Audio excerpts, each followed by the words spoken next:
Quit Podcast, Episode 11, How to Overcome Your Fear of Doubt and Getting Things Done. I'm your host, Nick Mann. We often quit before we can even start because our inner dialogue creates a self-doubt in our effort to try something new. Our productivity can be damaged because of these negative thoughts. Fortunately, you can get at this out of your head and get things done. Okay, let's do this. Time for work. Working mode activated. This may happen to you several times a day. You'll be focused on your work, and then what gets in your way is the internal dialogue. This causes the more you have to do, the less you actually do. This disruption goes further than the inner dialogue. This sabotages our creativity and constrains our productivity. But I'll be going over some ways to keep that inner dialogue from holding us back. What is this internal speech exactly? We develop an internal speech at a young age, usually by playing with our toys or speaking to ourselves out loud as we go about our day. This development begins around ages 3 to 5 years old. It's when we're adults do we bring the self-talk internally. Speech that is internal gives us psychological autonomy, our ability to self-regulate. We need that for consciousness and self-awareness. It also helps remembering things that can take a great deal of memory. We use these internal dialogues every day, all day, so it's always with us. Internal speech is created by two parts of the brain, the Broca and the Wernicke area, named after the two scientists who discovered them. The Broca's part is to create the language, and the Wernicke part allows us to understand the language. The cognitive distortions that holds us back is the issue our mind goes into when we listen, and not just because we have it. There is a cognitive distortion when our dialogue becomes disruptive and a hindrance.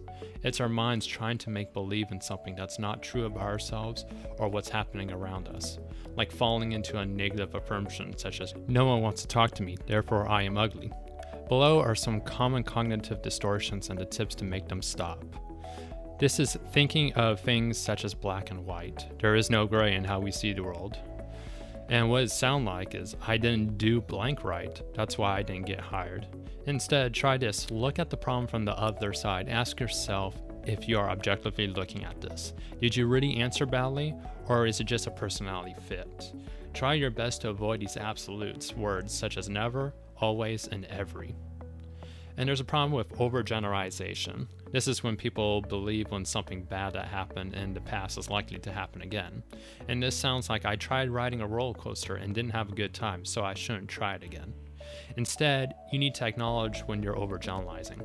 Think to yourself if the past experience was based on a time occurrence and how it can be differently again. Call yourself out when you're overgeneralization. Ask if it's fair for you to predict how you perform today's task on one or two past experiences. Another one is discounting the positive. This is when you brush off positive experiences and focus only on the negative aspects instead. And this sounds like they said they like my work, but they never were, probably just to be nice and because they feel bad for me. And instead, think about, ask what would make you happy? What would need to happen in order for you to accept something positive? Try not to disagree with people who are giving you a compliment. Another one is emotional reasoning. This is when you use how you feel as a rationalization for doing or not doing something. Our emotions are inherently subjective, and they can hinder our ability to see things from a realistic perspective. And this sounds like I feel so worthless, so I must be worthless. Try this instead. As soon as you begin to have these thoughts, stop yourself and your question for reasoning. Why do you believe that you're stupid? Is this grounded in reality? Recruiting the help of a close friend can help you ground your feelings and gain perspective. And another one is personalization. This is what happens when something blames ourselves. Thank you for listening to this episode. I'm Nick Mann, and you just listened to the Don't Quit podcast by TyypoPrints. If you'd like to contact me, send me an email at nick@TyypoPrints.com. That is TYYPO Prints. Also, I encourage you to rate the show on iTunes, Stitcher, YouTube, and share with your friends. TyypoPrints makes dreamers into doers, and we got a wonderful collection of motivational prints to inspire you in your home or office. They start at $14.99 and were all made by me. In case you're wondering, We also have Acolyte metal frames that are shatterproof. For this special episode, use coupon code PODCAST at the checkout to get 10% off at TyypoPrints.com to get motivated today.